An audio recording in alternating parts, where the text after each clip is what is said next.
It's been on the front of the building. We at least have a small flag to honor today.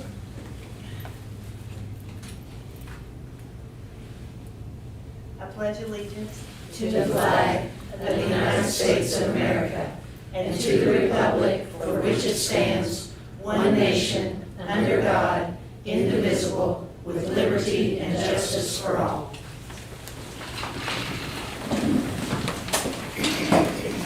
Thank you. Each council member should have a copy of the minutes of our last meeting. If you'd like to look those over for possible corrections or revisions.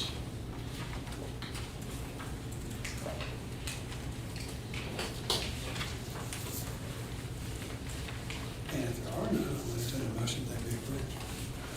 So moved. Thank you. Second, Mayor. And second.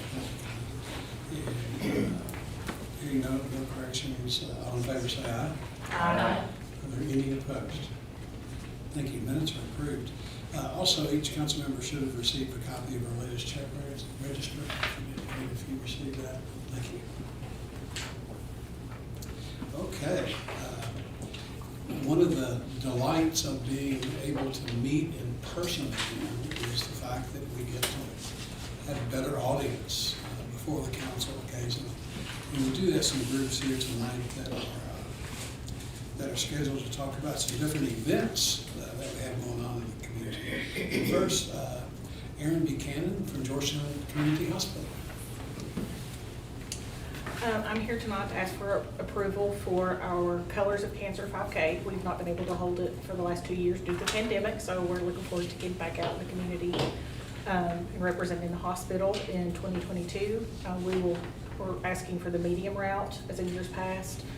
We will notify all the houses along the route as we have in years past and work with the city to clean up the color afterwards.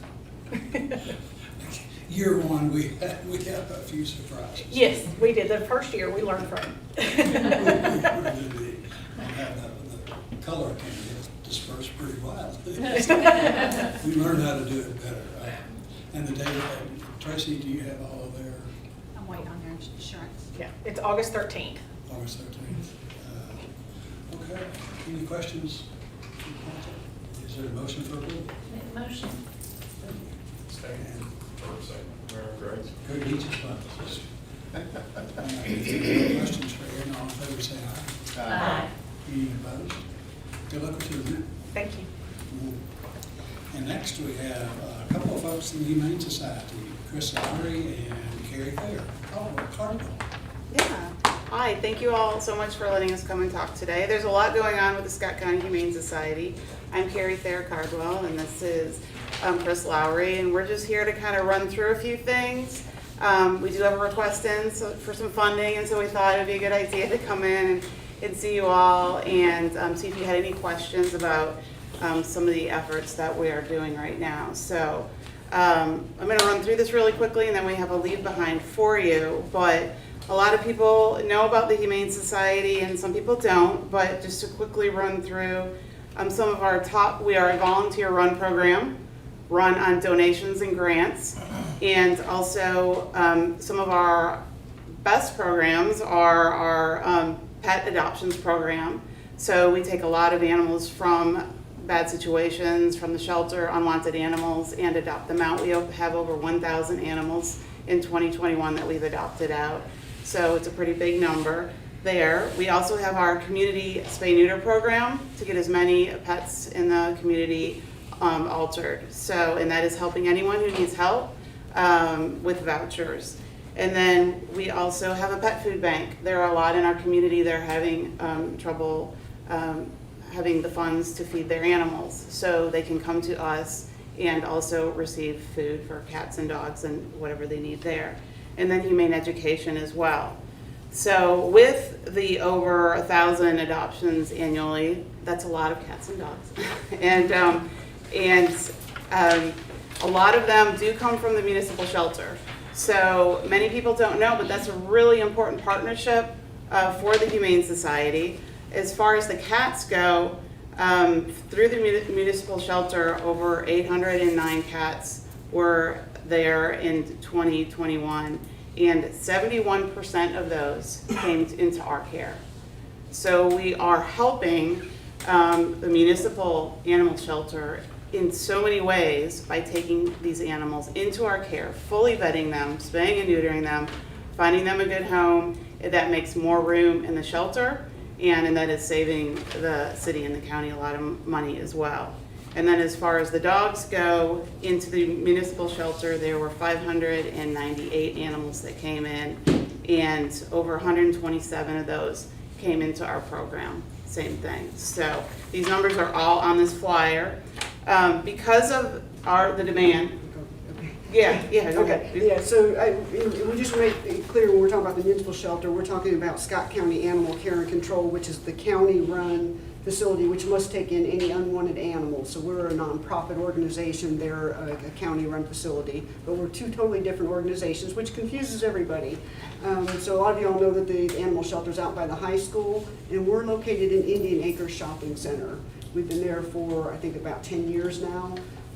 It's really not a suitable facility for what we're trying to do with people coming to meet and greet animals. So it's been our goal for some years to get a new adoption center. We had a pretty good sized donation a couple years back, and we were able to buy 1.4 acres on Lexington Road. It's US 25, right next to the dog resort. So we actually own that land now outright, and we're in the process of fundraising to build a new adoption center. So we've raised about $400,000, and prices keep going up, so we're probably going to need about twice that or more to get it built. So we're looking for community support. And this just kind of runs through what the things that we'll have there. Separate areas for dogs, cats, and animals. Right now, we don't even have any place to put a dog where we are right now, even for a meet and greet, other than the kitchen area. We don't have any place to isolate sick animals, so one cat gets sick, everybody gets sick. We don't have room, like you all, our meeting room's a little kitchen area. We can't even use it right now with COVID. We need a bigger meeting room. And also, we don't even have a place to take a dog to go to the bathroom other than a little strip in the parking lot out there. So this will give us like 4.5 acres. So we just wanted to kind of introduce ourselves, let us know what our big programs are, and ask you all if you all had any questions or anything we can answer for you. Go ahead and pass these out. Well, I passed them out already. Oh, you did? Those are some extra Sorry, ones. sorry. Yeah, if anyone didn't get one, I'm leaving extra ones here if somebody wants to pick How one much up. are you trying to raise? Well, our original goal was $675,000, but that was a pre-COVID estimate. So we're actually thinking now it's going to be closer to $1 million. That's the reality of it. It's Do you have the land, or are you trying to build, or do you have a building? No, our plan is to build a 5,000 square foot adoption center. We have about 1,700 square feet in our Indian Acres right now. So that is our goal, to build a 5,000 foot facility. It would have like a couple of patios. It would have a covered area. It would have a large fenced area for dogs to go out in. And I also have a brochure specifically about that. That's all on our website, but this is all about, if you want to make donations, it has the floor plan on it. So I'll leave it up here if anybody wants to take a look afterwards. Good. We certainly know the good work that the Humane Society has done for a long time.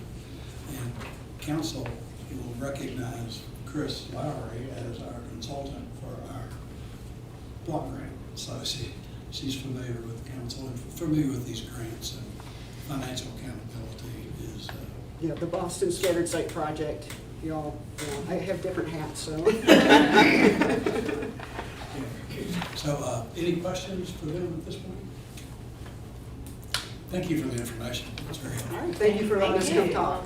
Thank you. Thank you so much. Okay, next we have from Scott County's Farmers Market, we have Charles Williams and Jessica McQuaid. Hey, how's everybody doing today? Scoot over here. Thanks, I'm rude. So my name is Jessica McQuaid. I'm a Triple J Farm, part of the Scott County Farmers Market for lots of years. And this is our president, Char Williams. And we've come before the council to ask to be able to operate the farmers market on Saturdays at the location we've been at for 5 years, I think. May 7th through September the 3rd.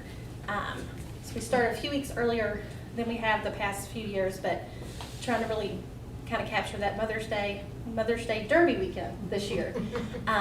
But that market runs from 9 to 1 every Saturday. Most of our vendors are there 7-ish to set up, and we're always gone probably 1:30. Everybody's tired by that point. But we just, wanted to be able to ask permission to be able to continue that partnership with the city and utilize that lot for the farmers market. It's been really good, I think, for the farmers market and the community, moving it down to the parking lot. I think it's made a huge You're difference. so cramped. Right. I mean, and we only, at that point, we had about 6 vendors. We have 20 vendors, and we only have one of those that's not from Scott County. So I think that's very impressive. All the farms are from Scott County. All of our craft vendors are from, it's a very Scott County driven, very local farmers market. So it's not like somebody's got a lot of people from other counties, so we're very fortunate in the vendors that we've had. And we had a few extra come in this year, so we're gonna be a full area down there. Yeah. And they've been polite enough not to make it part of tonight's conversation. They really have on their mind a structure for the farmers market, to give it a more permanent and capable home. And I think we'll be willing to have that conversation. Our county partners are probably on a faster track than us financially. But I know that's something that, Jessica, we've been talking about that since the day you moved downtown. Parking lot. As soon as we moved in that parking lot, we had those thoughts and dreams. But yes, you're correct. I mean, and it's something, there's some grant money out there from the Ag Fund down in Frankfurt for farmers markets, and just to add to the beauty of our downtown. I think we're a very fortunate county that we still have such a beautiful, active downtown. It's not like that. A lot of us know you don't have to travel very far to go to a county and just see downtowns that are just non-existent. And I think that could just be that much more beautiful downtown. Some of these ideas take some time to germinate and get used to. We saw a very pretty picture of what one could look like, and it was $1 million. So that's why I say we're anxious to be part of it, but I think it'll take some conversation and some evolution to get ready for that. But is there a motion for approval of the dates they've requested? Thank you, Karen. Second. Thank you.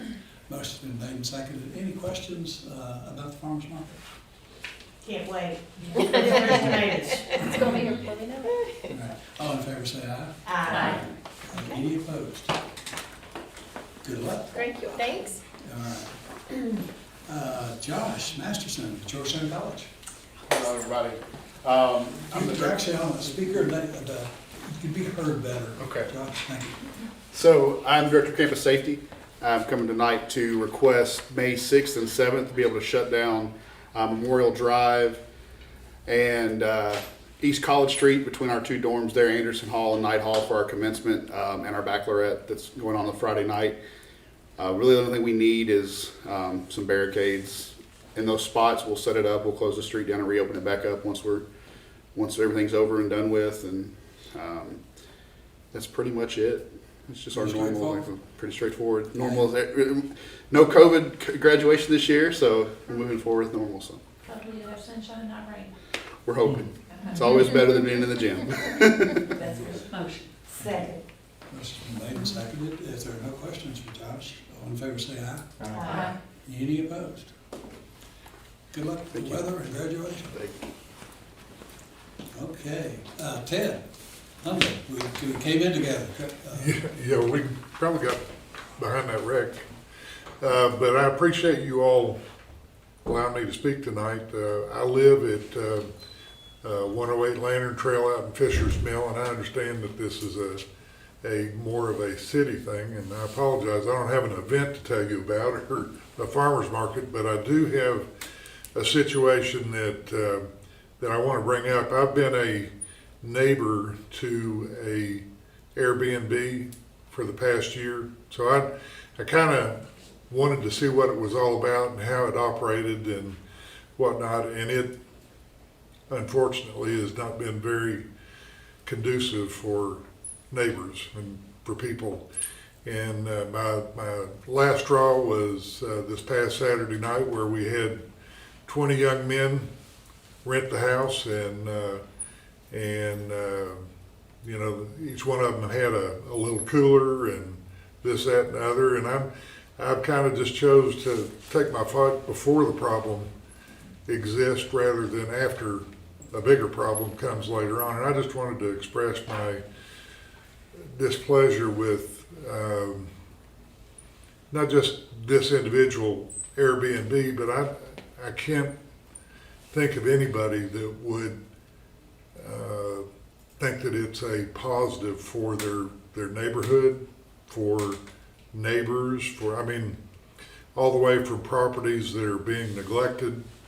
You don't have a neighbor, you've got an empty house probably 70–80% of the time, and when people are there, they're up all hours of the night.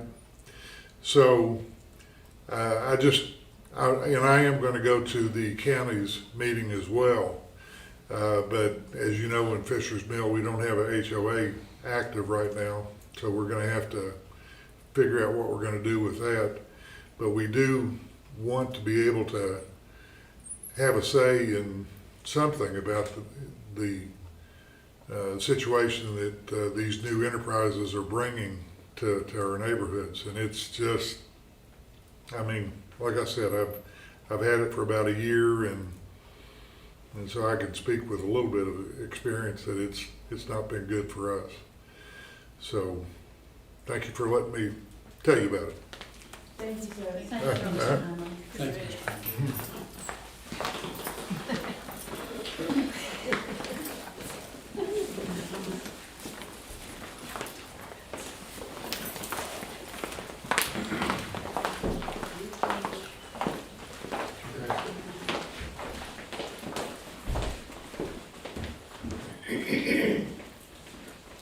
Are there other public comments? Everybody left us, Mayor. Pardon? Everybody left us. Yeah, they sure did. Under Mayor's comments, just a couple of things. It's been a really good couple of days in terms of, last week we swore in a new police officer, today we swore in a new police officer, tomorrow we swear in a new police officer. That's good. Those are good to string together. We're still not at full force, but we take 2 steps forward and 1 step back, but we are involved in that. Chief Colson just finished up is finishing up a real positive officer development class that's shared between Georgetown Fire Department and Scott County Fire Department. Grow your own leadership. It's all very positive stuff, so I want to congratulate them for that. After a long time of waiting, pleased to let you know that Cardinal Drive will actually go to bid this week. We've been years working on the correct rights of way, and there were some changes in plans by the school system and our grant, but we're actually to the point of bidding. So Cardinal Drive should get done, as is our TAP project finally underway. Also, I thought it was appropriate tonight to bring the council an update on our budget process so far. I'd like to keep the council informed well ahead of time about how things are developing. And I think it's appropriate tonight to let you know that this has been a difficult budget. This is a difficult budget. We have a very persistent gap. I described for you before, we look at revenues and we look at the requests that our department has made. And we ask them to advocate for their department, so we get a lot of requests. But we understand what they're thinking and what they believe that they need in the future. So our gap starts off pretty large, and then we work on narrowing that gap until we can bring a balanced budget scenario to you. Frequently in the past, for budget preparation purposes, we have budgeted the use of some prior year's fund balance to make the budget work within the expenses. This year, we've involved the committee even earlier than we had before in this gap reducing exercise. And I just want to emphasize it's a very persistent gap that is being We have robust revenues, and they continue, they're projected well, and they continue to be robust, but expenses are very high. So we're continuing to work on that, but I did think it was fair to warn you that this is not going to be a real abundant budget. It's going to be one that's pretty careful. That also calls me to make sure that I give you good information about the funds that will be available from the ARPA money for the philanthropic purposes that we've talked about. We talked about what I thought would be a pretty good solution of setting aside a set number of dollars into a fund that can be used by the not-for-profit agencies or philanthropic purposes. And we still think that is a good strategy. But I can tell you we cannot fund it at the $1.5 million level that I had originally suggested that we do. Just expectations versus reality. We will not achieve that $1.5 million goal. And we will use some prior year's reserve as we've done in prior years. And anything to add, or it's just a process? It is, Mayor. For me, with you bringing Connie and I in early as you have, and trying to get it narrowed down, and there's still a deficit that hasn't been matched up with revenue. And even though revenue has gone up, as the Mayor has said, the expenses have gone up more significantly than the revenue. And it's going to be a challenge. It's going to, there's some things we're going to have to deal with. Payroll's a big part of it, obviously. That's I guess $20 million of our $30 million budget roughly goes towards payroll and benefits and just those expenses. But the thing that really hit me with this particular budget, and the fact that we were coming up short, is the fact that we really didn't even have any capital expenditures built into that number. On the scenarios that we did, the capital expenditures were over underneath of a column that was identified as, maybe ARPA money or another particular term, but we did not have any, and it's unrealistic to think that you're not going to have capital expenditures every year. You're going to. So that was the thing. I guess I left our last meeting with a bit of concern about that and how we deal with that going forward. So I'll kind of leave it at that. Yeah. We've got another internal session tomorrow where we proposed a number of different what-ifs. This is all a what-if scenario situation. And Stacy's been working on those. And we're looking at what if we close the gap this way, and what if we, what it's going to come down to is some appropriate use of prior year revenue to maintain a level of operations that are appropriate, and then be very judicious with capital expenditures. So just kind of plowing the ground a little bit now, so that when we do bring the budget, it won't be quite as much of a shock. Mayor? Yes, sir. Do we know how much is going to be related to inflationary pressures on expenditures? Not precisely. But I'm assuming that's probably going into, that's a reason for a lot of the increases in expenses. It is. And it just, expenses in general, despite our chiefs and department heads' best efforts to control them, so many things have gone up. The fuel's an obvious one, but so many other things that we use a lot of have become very expensive, not the least of which is people. And this incredible inflationary pressure that people are truly feeling. It's making an impact on folks now. The Finance Committee has been really careful about maintaining enough of a COLA to give our employees a fighting chance against attrition. And we hope to hold on to that. Thank you. And that's all the mayor's comments I have. Any questions about any of that? Okay, let's see, Chase, GMWSS item 7. I think you have several things for us tonight.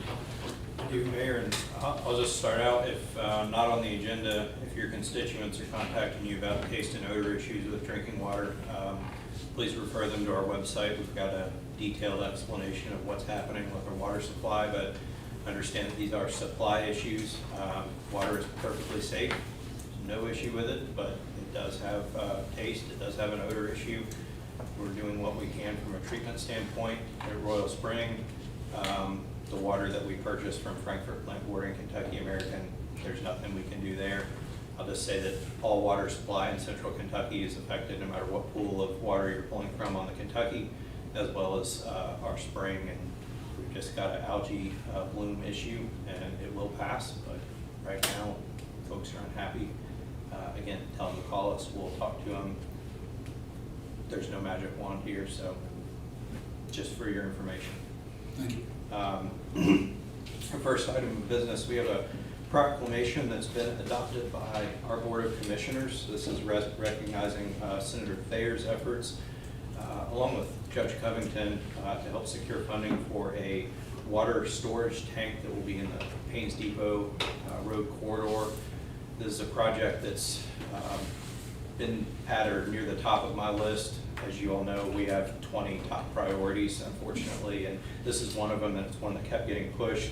And so they were able to secure funding through the state budget, and this is a tank we think will benefit over 1,700 county and city customers. So very pleased the board adopted this this proclamation, and we sent this to Senator Thayer, but I thought it appropriate that whether we want to read it tonight or not, that if the council would like to consider adopting this as well.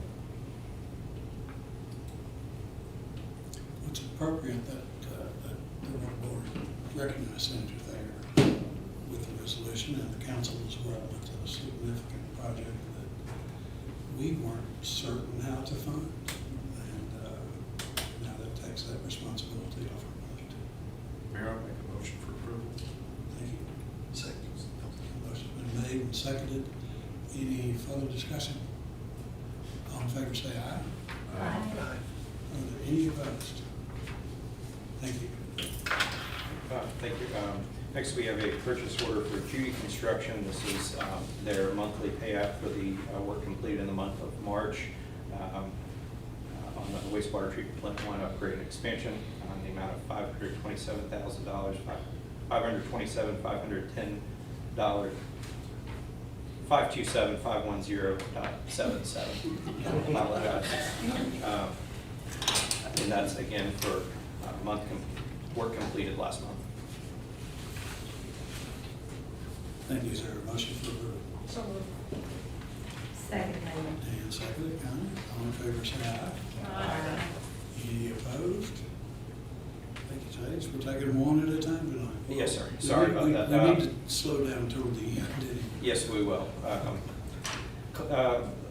The last of the normal business, this is a cost estimate and a project we are seeking approval for that Georgetown Municipal would design and construct a sewer relocation on behalf of the Lanes Run Business Park Authority.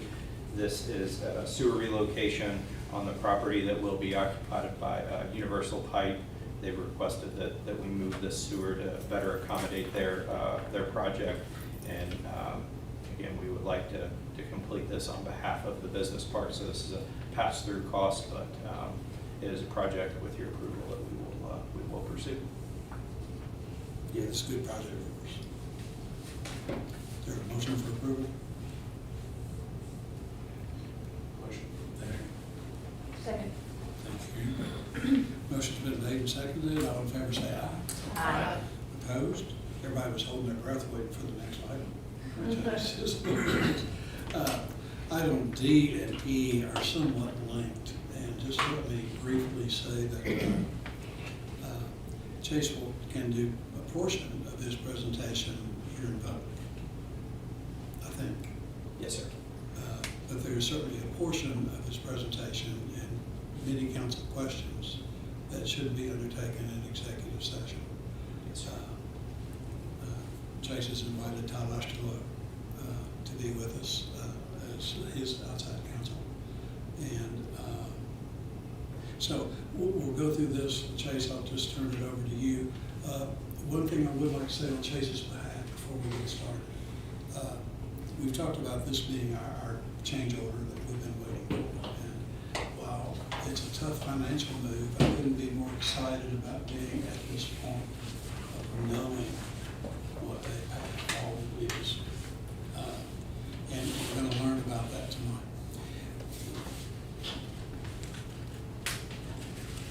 I'll just let you go from there, Jason. And if any of our questions tread where they shouldn't, Devin will stop us and we'll go into executive session. Thank you, Mayor. Before we get started, just a few housekeeping items.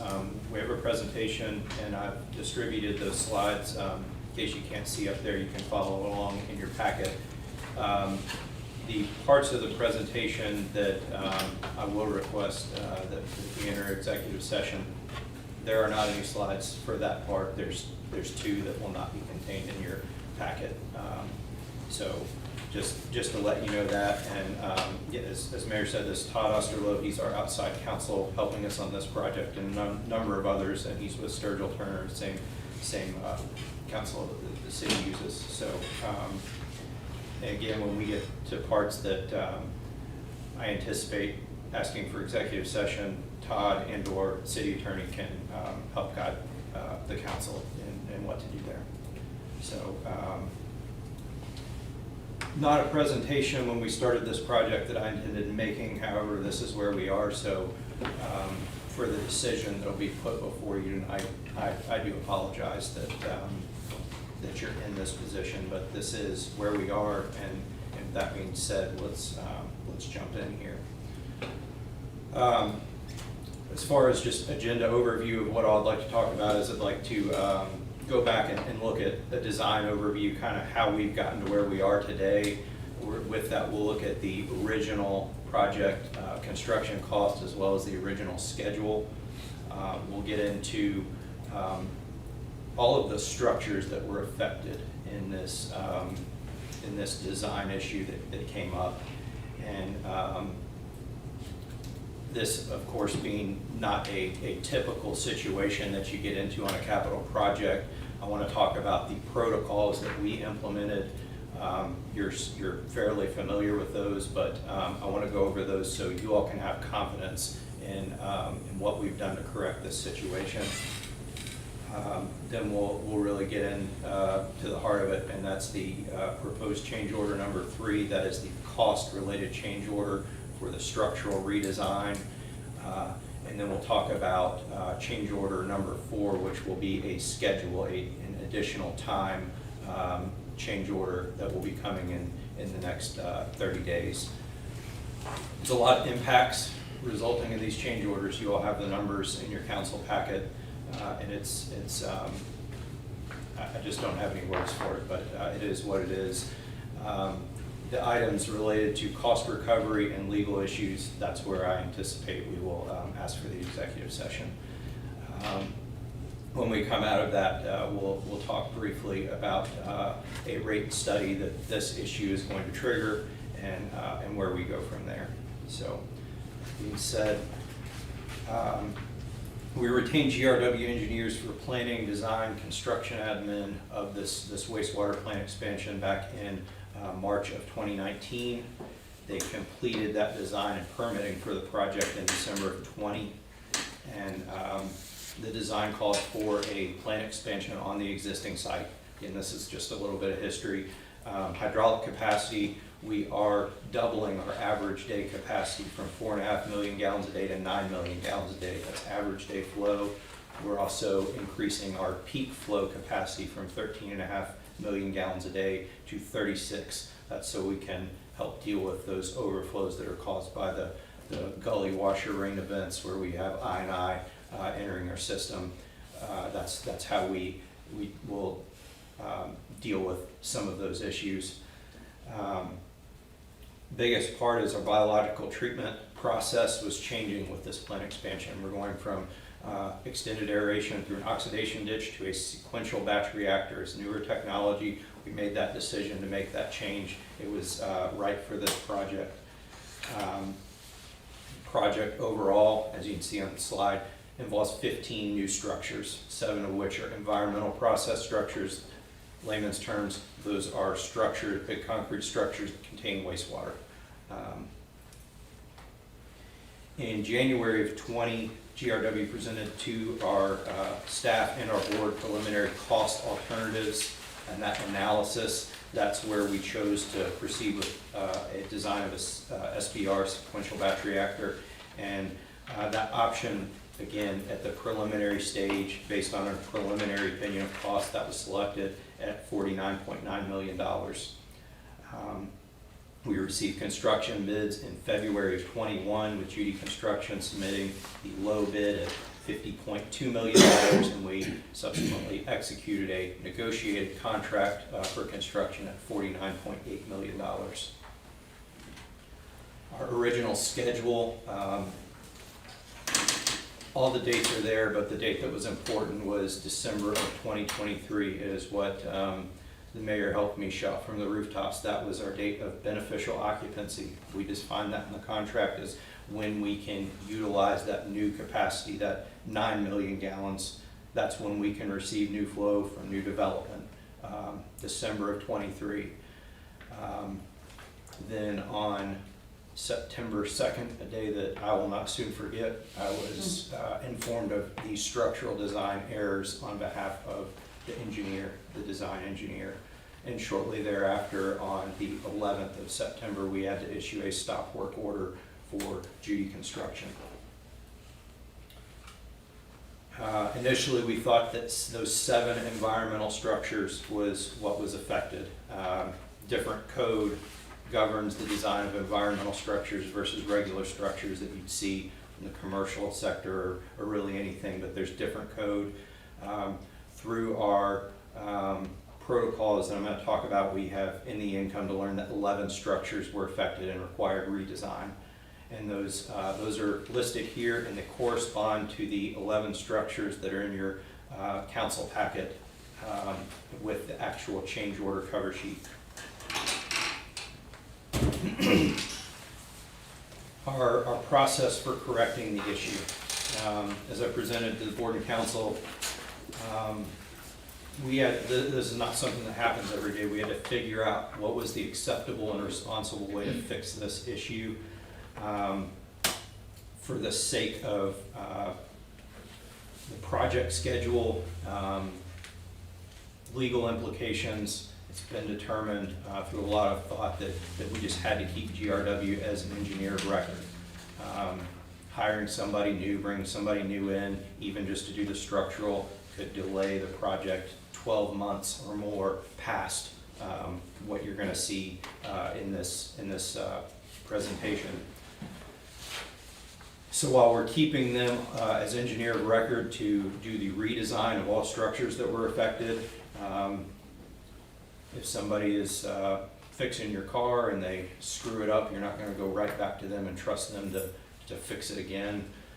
Even though that's what we were facing, we thought it was important, absolutely necessary to bring in an independent third party. We did some asking around, found Jenny Elsner, WJE, was the right party for the job. They were retained as an independent third party forensic structural engineering firm. This is what they do. They do investigations, and again, they came highly recommended, and you all have seen those purchase orders come through as we've reviewed these structures. We've been paying WJE as we go, again, to be that third party engineer. And so GRW completes an element of the redesign. It's sent to WJE, and WJE, not only did they review the entire original structural design, they've reviewed every redesign portion, and they've either given us a thumbs up, thumbs down, green light, if you will, and in their kind of legal speak, they review a component, they review a structure, and the language is no exceptions taken to the redesign. That's, again, their legal speak for, we approve this moving forward. So at this point, WJE, or GRW has redesigned every structure, all 11 that required corrective action. WJE has reviewed those, and they have approved it. So again, we have a folder full of reports for each structure saying no exceptions taken, you're good to move forward. Chase, Yes, ma'am. and we're paying for both companies. Yes, ma'am. And if you'll allow me to, I know where you're going with that, if you'll allow me to come back to that in just a little bit. Yes.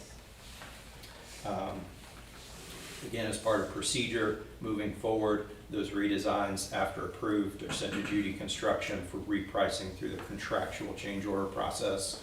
And that's what makes up change order number 3 that's in your packet. So I meant to just tell you about this. Within your packet, you have a cover memo, you have a total project cost spreadsheet. That's the second sheet. This is where we're going to be spending most of our time tonight. And then you have the cover sheet for the change order. That's 2 pages from GRW. Understand this is the top sheet. This is the actual documentation of the change order. I did not think council would really want to review all this, so I left you with the summary sheet, but anybody that does want to see this is more than welcome.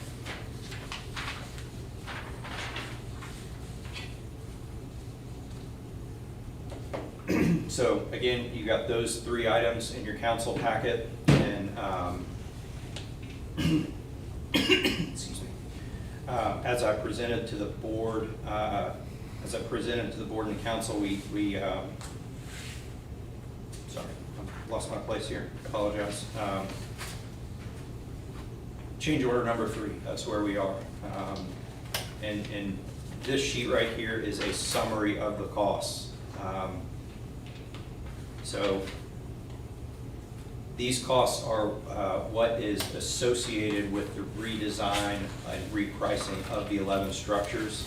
And then also factored into change order number 3 is delays due to suspension of work from September, I believe that's supposed to be 11th, I apologize, through April 26th of this month. And I'll talk more about kind of why April 26th is the number. Also included is material price escalations, and that's where you get these numbers that I'm going to go through here in just a second. Please note that this is a cost not to exceed change order. This information is going to take time to vet, and it's time we don't have, because every day that we're reviewing this, one, it extends our deadline. Also, prices are going up. So GRW, Georgetown Municipal, and Judy agreed to do this as a cost not to exceed change order, so you have the high-end number. We hope to negotiate that down, but that is the maximum that it will cost. I will say, with the negotiation, don't expect this number to decrease $1 million. That's not going to happen. But we will be looking through this, both staff and GRW, vetting this information and negotiating to see if we can bring that number down at all. So this number, just make sure I'm trying to put it in plain, make sure I'm following everything, is the change order is strictly due because of not having the correct design in the beginning. Yes, ma'am. All right, go ahead. So let's go into that. Let's talk about that a little bit more. That sheet that's in your council packet, this is the top block of that. And these are the project costs currently approved by the board and council, and reflect, again, executed contracts that are already approved, and that we've already, the work is already either partially complete or complete, and we've already started paying for that. So the original engineering design contract was for $3.2 million. The original construction contract, as I said, $49.8 million. Change orders 1 and 2, those were for demolition of walls and slabs, concrete structures that could not be utilized, as we determined through the redesign and analysis. So those were, again, already approved at $238,000. And the current total for our third-party structural engineer, that's at $257,000. Again, these are costs that are already incurred or work that's been completed or partially complete. Any questions there? Here's where we really get into the guts of change order number 3. And it ties to your cover sheet in your packet. This increase is from the redesign, we have bigger structures. Redesign, this is additional concrete, additional steel, labor, formwork, and associated equipment that's required to build this. This is a completely new structures, and that's where you see what these increases for the 11 structures affected. That is the net increase for the redesign. Keep in mind that a lot of these walls and slabs have more than doubled in thickness. Rebar sizes have almost doubled in size. So when you're looking at that, that's the huge cost right there. But when you go from a number 5 bar to a number 9 bar, you're going from a bar that 2 guys can physically tie into place themselves to a bar that has to be picked with a crane, every single one. That's where you're getting these increases. The biggest being structures 1 and 2, our pre-treatment building, and the SBR. Those total roughly $10.4 million for the redesign of those 11 structures. As I said, additionally, we have costs resulting from the suspension of work September through April. Yes, Judy went back to work in late December, but as I said, they weren't working on critical path items. Structures 1 and 2, the SBR, the pre-treatment building, those are the ones that take the longest to build, so the construction schedule is dictated by the schedule of those 2 structures. They still haven't been able to start on those structures until this exercise was complete. Finally, we've got the costs of material escalations incurred, as well as, and that is related that during that time, Judy Construction could not secure construction materials because they didn't have the design, they didn't know what we were building. So as you all are aware, as all projects are impacted right now with this unprecedented inflation, supply chain issues, we have a material price escalation of $2.65 million for the materials that Judy couldn't secure during that 7-month stoppage.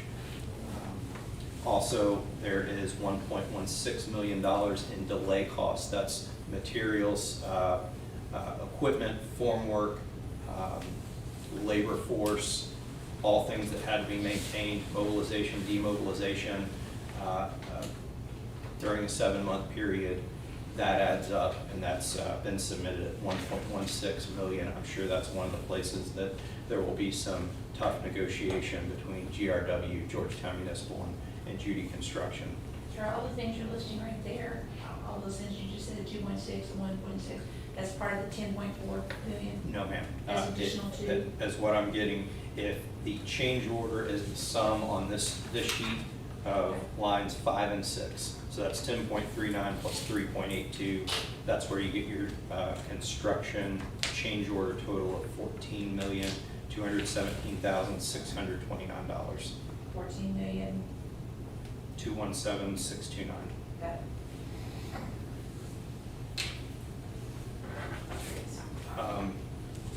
It is in the presentation, just that we do know as when you're looking at those costs, it's relatively minor, but it is still another cost. But we do have one more payment to WJE in the amount of $15,000. So I'll stop there. I just threw a lot of numbers at you and take any questions.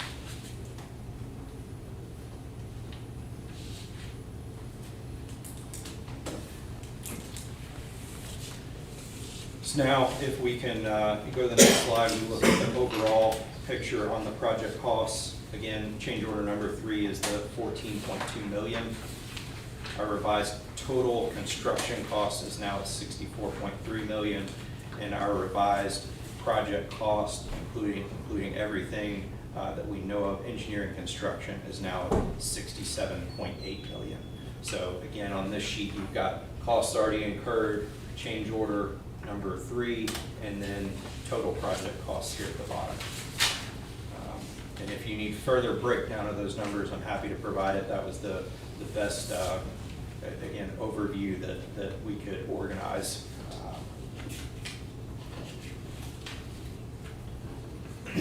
So, as I said, that was change order number 3, a cost change order. Change order number 4 will be additional days on the construction schedule. As the date of this, if this is approved tonight and executed tomorrow, that is why we had the date of April 26th. These change order prices have a shelf life that is good through tomorrow, provided and guaranteed by Judy. As of the day after tomorrow, on the 27th, those prices are no longer held. 30 days after execution of change order number 3, Judy has to have a revised schedule. We've discussed that. I've not seen anything. We've not received that yet, obviously. I anticipate that being an additional 12 to 18 months. That will move our beneficial occupancy date from December 23 to, at best, December 24, likely sometime into the first or second quarter of 2025. So originally our date was on the opening date was on the December 23rd, right? December 12/24. So now it's a year later to a year and a half later than that. Is there any consideration to the cost that's costing the? Absolutely. Okay. Okay, go ahead. Absolutely. We know that there's going to be additional impacts. You led me right into this. Monetary, as I've gone through, we've got demolition, we've got additional mobilization, demobilization from the work stoppage, we've got additional materials, labor, the complexity of installation causes the price to be driven up dramatically. We're going to have legal fees. We already have legal fees, and we really don't know what those are going to be until we get a little further into negotiation. I'm going to talk about that in a little bit, but that is a significant unanticipated cost. We know what our WJE fees are. We know about escalations. We know about our sorry. We know that we've got additional, again, materials testing, inspection, construction administration. All these things with an extended schedule will result in greater costs. We also know that there's non-monetary impacts. We have trouble putting a dollar figure on. That's lost time on construction with the additional scope. That puts a halt on economic development for longer than anticipated. Lost revenue to us, lost tax rates to the city. All that new development that we could have been bringing in by December of 23, now that's going to be pushed. I also anticipate, unfortunately, that because of this delay, this will kind of be what I think is the straw that breaks the camel's back, that we will come under agreed order and regulatory action, because they're very much worried about our capacity issue. Now that we have an even longer project duration, I have a feeling Division of Water is going to have something to say about that. Again, another non-monetary impact. Could be a monetary, we don't know yet.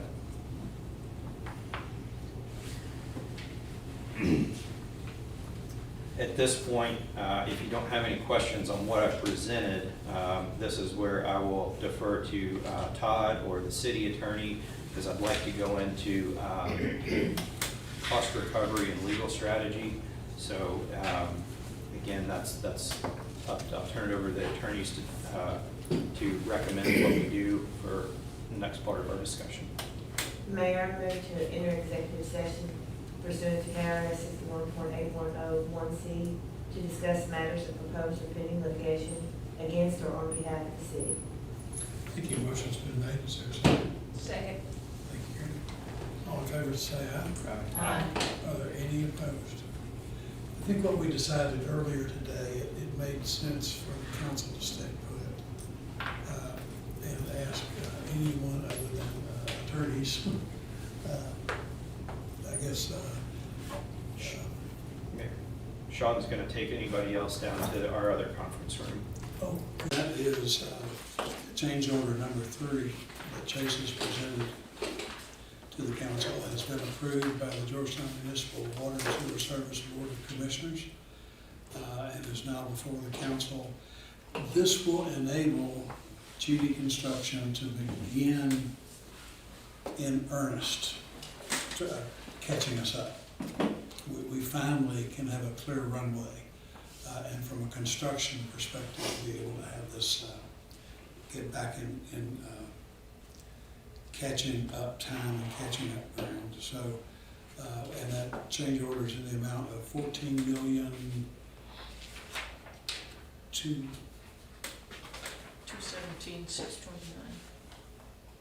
Thank you. Thank you. Is there a motion for approval? I make a motion, Mayor. Thank you. Willow, was that a second? Second. Thank you. Is there any further discussion? Chase, anything you need to add at this point?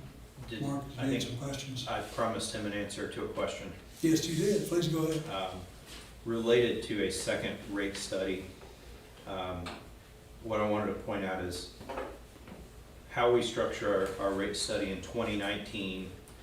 There were 3 things that were not accounted for. One was the overage on plant 1. Could not have accounted for that. We were over budget, but we were finding a way to absorb it. This was just something, $14.2 million. No, our rate structure is not going to sustain that. If you recall, we did have an overage due to cost escalations on the South Sewer extension. And that was during the time we were negotiating the user agreement. We did not anticipate that, and the original bid amount was higher than anticipated. What I'm not sure council is aware of, what I would remind you is when our board approved the South Sewer extension, they did it with requesting a rate increase at that time to cover that overage. And Mayor Prather said absolutely not. So we absorbed that overage. We've absorbed what we could on the original bid amount, but this part, we just can't do it. The only other thing I point out, that's the same thing that the mayor discussed about development of URL's current budget. We're facing the same thing. In our rate model in 2019, we assumed inflation as 3 to 5% based on our expenses. We've seen anywhere from 3% to 50% on chemicals, fuel, insurance, just any number of things that have just varied rapidly. Trying to just purchase sticks of pipe, fittings, valves, meters, all of that is what we thought was a reasonable expectation of 3 to 5%. Not even been close, unfortunately. So at that, what we will be factoring in is trying to make up those 3 places where we missed in 2019. As far as will we have requested another rate study, not, but for the fact that we have found out that it's required for the bond issuance and it has to be within 12 months of when you go to market. So we would have had to do that either way, and that requires a 5-year look into the future on capital expenses. So the only other 2 things that, there's always stuff that comes up. We tried in 2019 to look at everything we could. The thing that we know is looming out there is expansion of wastewater plant 2. that will be here before we know it. We re-permitted the plant, renegotiated our user agreement with Toyota. That buys us time. That doesn't buy us 10 years, doesn't buy us, I don't know if it even buys us 5 years, but we turn around from plant 1, we'll be looking at plant 2. Good question about the rates, the necessary rate study, Mark. And what I was able to cover in executive session, but I've not been able to state publicly yet, is that we know an expenditure of this magnitude, as Chase has indicated, cannot be supported by our current rate structure, and that some rate increase will be required by this change order. And he will begin a rate study that will be presented back to us when it's complete. So I think it's good that we give that complete story publicly. So if there are more questions, we've got the right people here to answer them. If not, are we ready to vote? All in favor say aye. Aye. Are there any opposed? Thank you. Chase, please sign the change order, lock in those prices, and Todd, we look forward to your continued negotiation with the attorneys from the other side. Happy to help. Thanks. Thanks, sir. Okay, moving on to item 8 under city attorney. It may feel like we've been talking about city attorney items, but we have our own section here. Item A is second reading of the Enterprise Way Annexation Ordinance.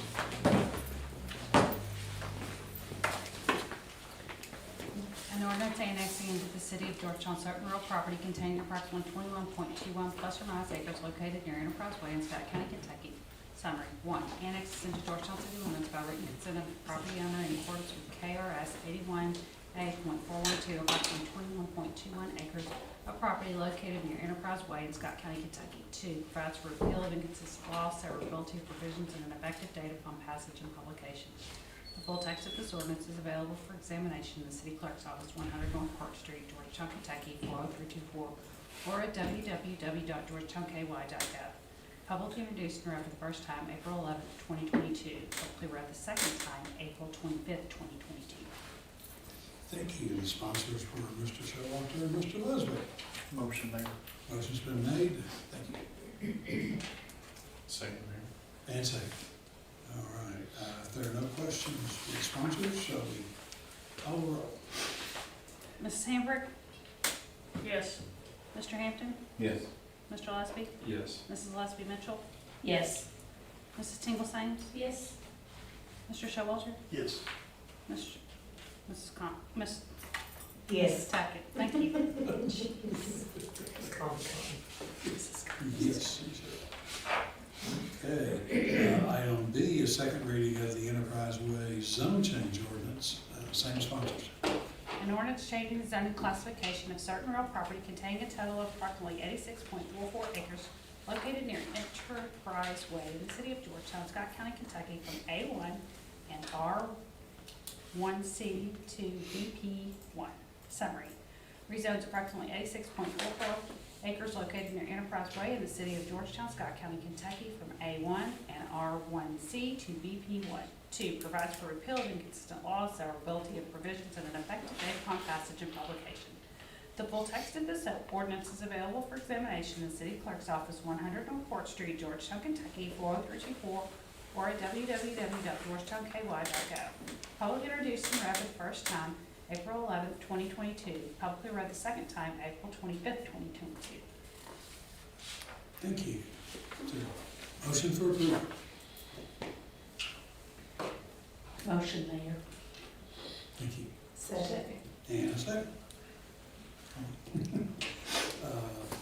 If there are no questions on this one, the clerk's ready, we'll call the roll. Mrs. Tackett? Yes. Mr. Showalter? Yes. Mrs. Tingle Sames? Yes. Mrs. Leslie Mitchell? Yes. Mr. Lesby? Yes. Mr. Hampton? Yes. Mrs. Hambrick? Yes. Thank you. Those carried. And item C is first reading an ordinance repealing the cemetery ministerial board. We've had a committee looking at the cemetery. David and Karen are kind enough to serve on that committee. A couple of magistrates had some really interesting conversations, looked at the maps, and we realized from looking at our whole statutes, we have had a cemetery board for some period of time that's on the books that we haven't appointed. And I think our thinking was it would be okay just to get rid of that board. We're working through the interlocal committee with the county on this. And this board seemed to be a throwback to an earlier date here. And you thought maybe before the city bought it even? There was a board before the city bought it, and then when the city bought it, actually, I was placed on the last board, and I think it dissolved when I came onto the city council, pretty much didn't have meetings after that. Yeah. So we thought it'd be just, we could neaten this up and get rid of this one. An ordinance repealing Georgetown Code of Ordinances, Chapter 2, Article 5, Division 9 regarding a cemetery ministerial board. Summary. 1. Repeals Chapter 2, Article 5, Division 9 of the Georgetown Code of Ordinances entitled Cemetery Ministerial Board in its entirety. 2. Provides for repeal of inconsistent laws, severability of provisions, and an effective date upon passage and publication. The full text of this ordinance is available for examination in the City Clerk's Office, 100 North Court Street, Georgetown, Kentucky, 40424, or at www.georgetownky.gov. Introduced and publicly read for the first time, April 25th, 2022. Thank you. Let's see, item D, pleased to be able to bring this to you. A municipal order approving the purchase of 122 North Royal Springs. This is the old Ralph Covington home that, on Mr. Covington's passing, started talking with the family, and it fits into our plans for West Main Street as part of our beautification project, and the family was ready to sell. We had the property appraised. It appraised at $67,000. The purchase price we're bringing you tonight is for $80,000, and the additional value. Roy Cornett did the appraisal for us, and Roy pointed out that Mr. Covington had that bridge over the creek, over to the jail, where he parked and went over to his house for so long that he had a valid adverse possession claim. And we really don't want that little makeshift bridge there. So we kind of are approaching this, that we're paying $67,000 for the house at appraised value.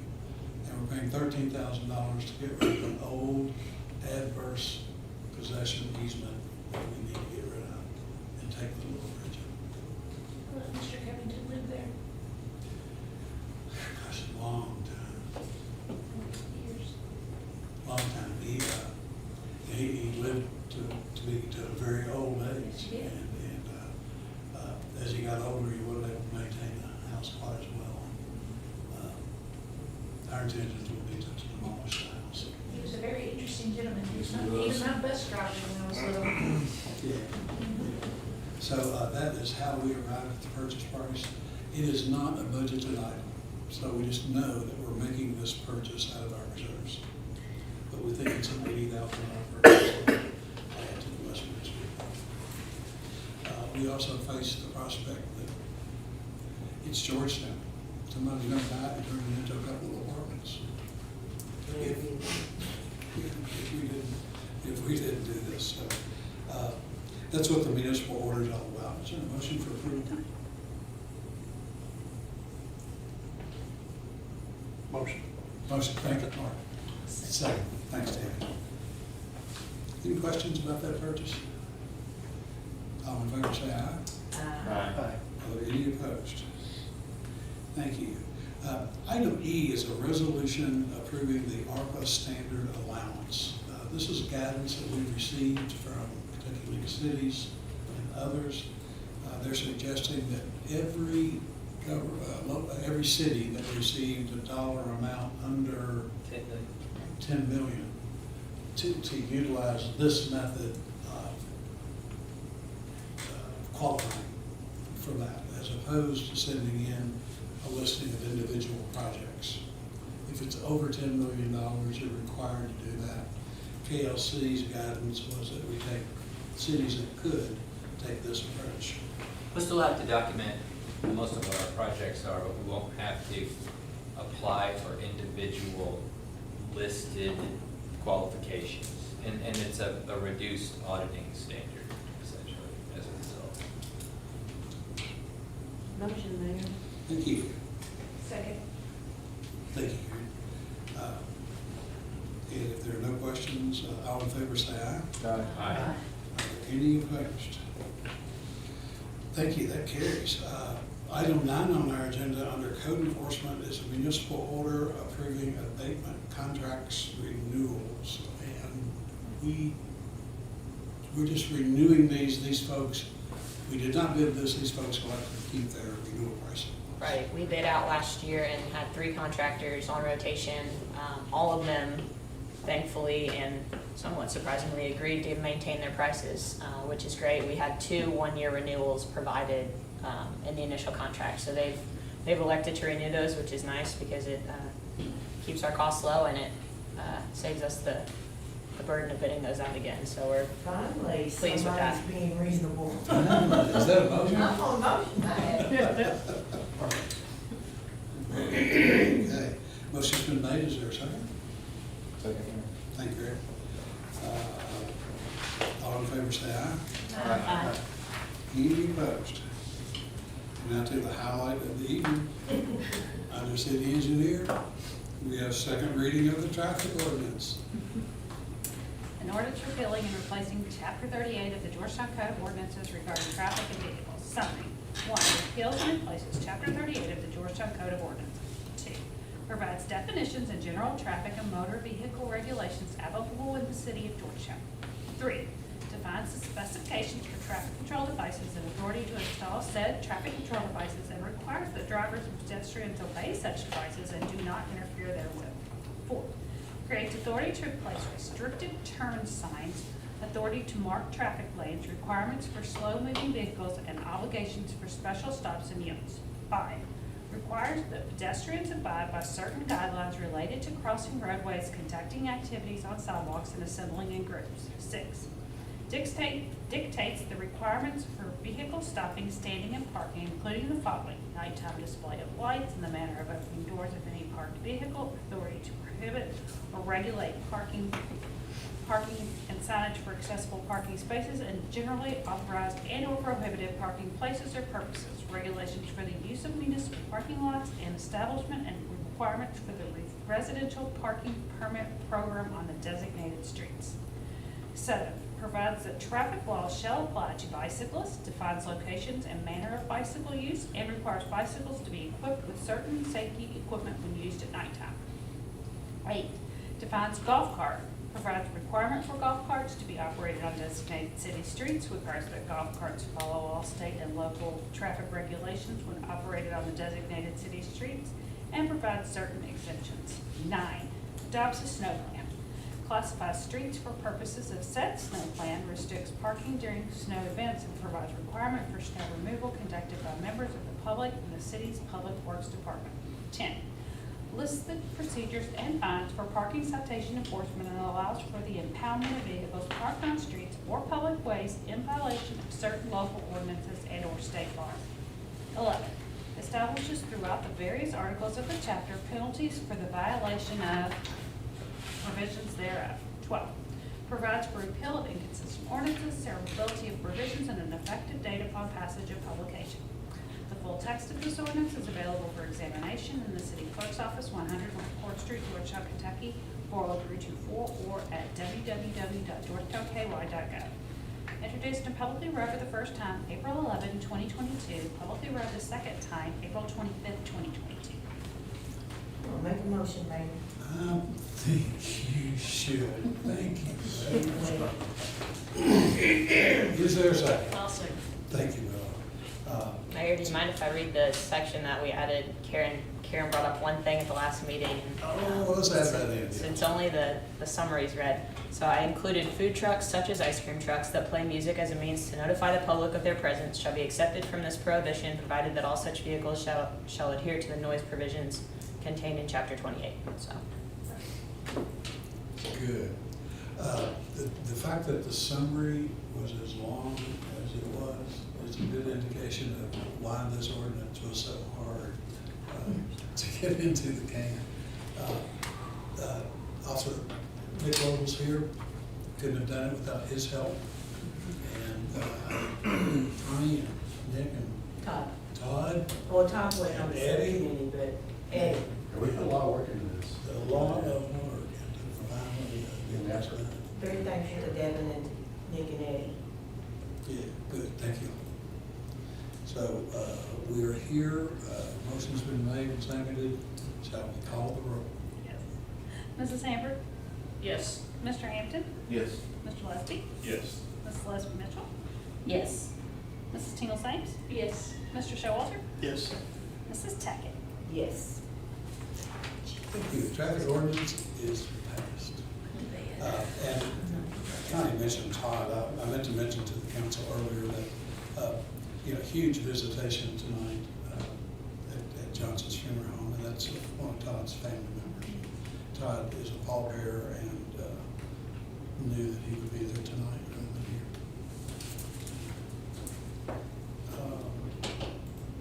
Let's see, item 11 under fire department is a municipal order approving a contract with Brandstetter Carroll for a schematic design of fire station number 4.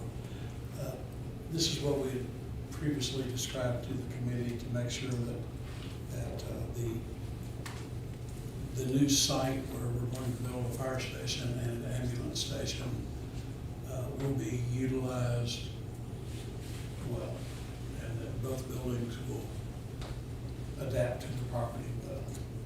And we thought it important to have this professional representation in the process.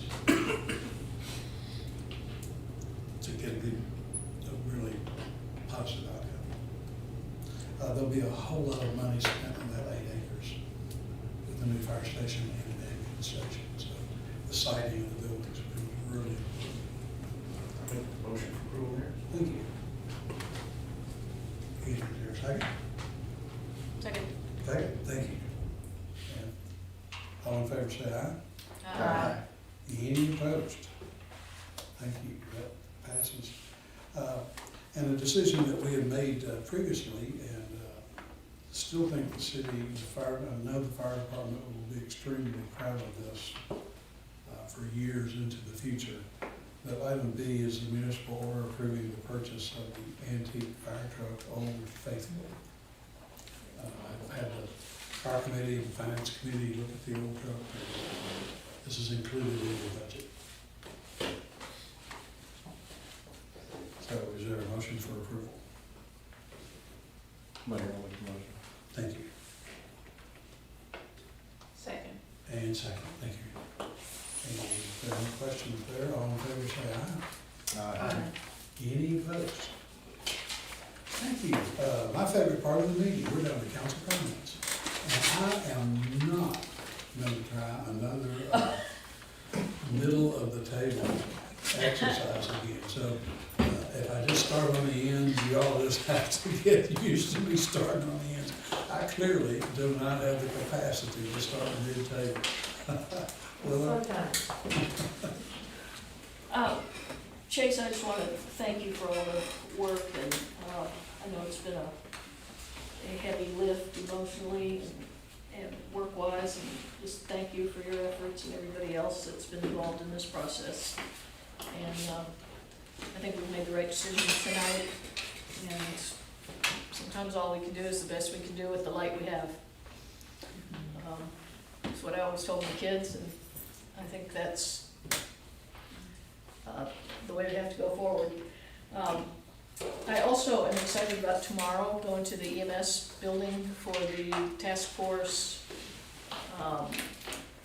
run through for emergency procedures. There'll be a lot of stakeholders there, and I think we're trying to make sure that we're prepared for anything that the city might face, whether it happened like in western Kentucky, or if it's floods, or whatever nature might ordain for us. So I think that's a really good step forward, and I look forward to being there. I think that's it, Mayor, thank you. I appreciate you investing that time, Willa, but it's important that we elevate those activities so that people are aware. Thank you. Craig? Nothing, Mayor, but just want to pass along my condolences to Todd and his family. Thank you. Karen? Nothing in particular. I sent you that text earlier today, and I think you take a look at it and probably check it. David? Well, I had on my schedule to go to the EMS event tomorrow, but work calls and I've got a conflict, so I won't be there. But I might get an update from you or Sure. someone else, because Yeah, that is certainly a worthy event. Yeah. And I want to say the same thing to Chase. Chase, we appreciate all you're doing. I mean, you brought this issue to not the catastrophe issue, but you brought the fact that we were running out of capacity to us when we did not know it. And you have been hit with and inundated with one issue after another. You know, you don't need to apologize to us. I mean, we're grateful to you. We appreciate what you're doing. We know you're doing the best job you can possibly do. Can't think of a better person to have at the helm, honestly, than you, with your qualifications and just everything that you bring to the table. Never have I second guessed or questioned the steps that we're taking to get through this process. As difficult as it is, we have taken the right steps thus far, and even again tonight, so appreciate that. Thank you. Ditto. And I want to thank Devin and Andrew too for all their hard work. I appreciate them too. And other than that, Mayor, I don't have anything. All good, thank you. Mark? Thank you, Chase. Not only to you, but members of your staff for what they're doing, and Devin and Andrew, thank you as well. Correct. I didn't mess up the order.